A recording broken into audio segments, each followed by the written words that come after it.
آج کی دنیا میں لوگ ذہنی دباؤ، انزائٹی اور بے سکونی کا علاج ڈھونڈنے کے لیے مہنگی تھراپی اور دوائیوں کی طرف جاتے ہیں۔ لیکن حیرت کی بات یہ ہے کہ سائنسدانوں نے حال ہی میں ایک ایسی چیز پر تحقیق کی جو مسلمانوں کے پاس 1400 سال سے موجود ہے، اور نتائج نے سب کو حیران کر دیا۔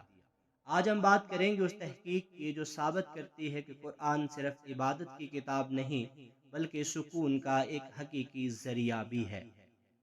آج کی ویڈیو تھوڑی مختلف ہے کیونکہ آج ہم صرف ایمان کی بات نہیں کریں گے بلکہ سائنسی تحقیق بھی آپ کے سامنے رکھیں گے۔ دنیا بھر کے میڈیکل جرنلز میں، خاص طور پر پب میڈ اور دیگر تحقیقی اداروں میں، قرآن کی تلاوت اور اس کے سننے پر درجنوں سٹڈیز ہو چکی ہیں۔ ان سٹڈیز میں محققین نے یہ جانچا کہ قرآن سننا یا پڑھنا انسان کے ذہنی دباؤ، بے چینی اور ڈپریشن پر کیا اثر ڈالتا ہے۔ زیادہ تر سٹڈیز میں واضح مثبت اثر دیکھا گیا، چاہے سننے والا عربی زبان جانتا ہو یا نہ جانتا ہو۔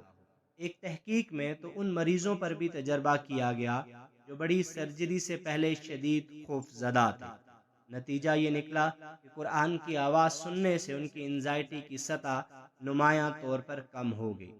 یہ صرف روحانی سکون کی بات نہیں رہی، اب یہ ایک قابل پیمائش سائنسی طور پر ریکارڈ شدہ حقیقت ہے۔ یہ صرف محسوس ہونے والا سکون نہیں، سائنسدانوں نے اسے مشینوں کے ذریعے ناپا۔ کچھ تحقیقاتی مطالعوں میں محققین نے خاص آلات جیسے دل کی دھڑکن ناپنے والی مشین اور جلد کی برقی حساسیت ناپنے والا آلہ استعمال کیے۔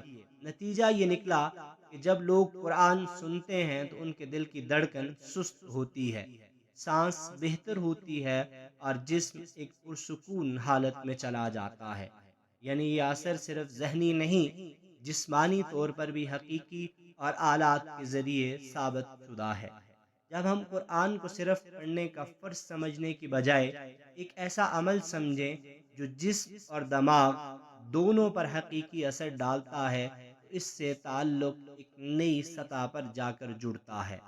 تو اب سوال یہ ہے، اس تحقیق سے ہم عملی طور پر کیا سیکھ سکتے ہیں؟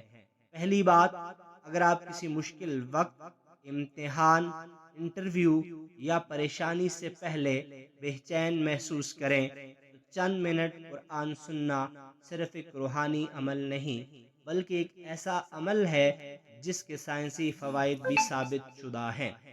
دوسری بات، اسے ایک روزانہ کی عادت بنائیں۔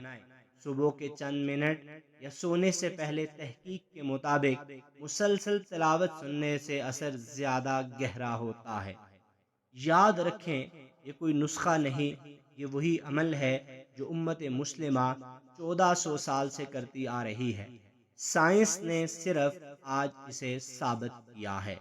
تو یہ تھی تحقیق جو ثابت کرتی ہے کہ قرآن صرف ایمان کی کتاب نہیں بلکہ سکون، صحت اور ذہنی طاقت کا ایک حقیقی ذریعہ بھی ہے۔